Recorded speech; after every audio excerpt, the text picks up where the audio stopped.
एक दिन रुक्मणी श्री कृष्ण के लिए गर्मा गर्म पूरी लाती है और कृष्ण को खाने के लिए देती है।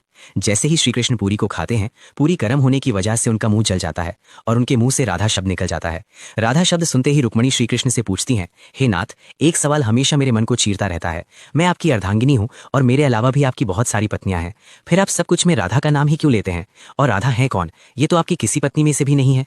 फिर श्री कृष्ण कहते हैं कि अभिमान करने से पहले एक बार बरसाना जाकर राधा से मिलकर तो आओ।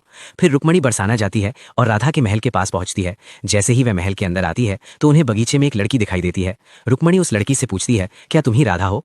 लेकिन लड़की बोलती है कि मैं राधा की दासी हूँ, राधा तो अपने कमरे में है।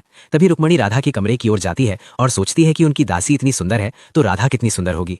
तभी रुक्मणी राधा के कमरे में पहुंचती है और राधा को देखकर चौंक जाती है और कहती है, क्या तुम राधा हो? और तुम्हारे चेहरे पर यह जला हुआ दाग क्यों है? तभी राधा कहती है, किसी ने मेरी कृष्ण को गर्म चीजों से दाग दिया है। अगर उसे पीड़ा होती है तो मुझे भी उस पीड़ा को सहना पड़ता है, क्योंकि हम दोनों अलग नहीं, हमारे दो शरीर में एक ही प्राण है। अब रुक्मणी जी को समझ में आ गया कि क्यों कृष्णा हमेशा राधा रानी का नाम लेते हैं। अगर आपने भी राधा रानी के दिव्य प्रेम को महसूस किया हो तो लाइक, फॉलो और कमेंट में राधे राधे लिखो, आपकी हर कष्ट दूर होगी।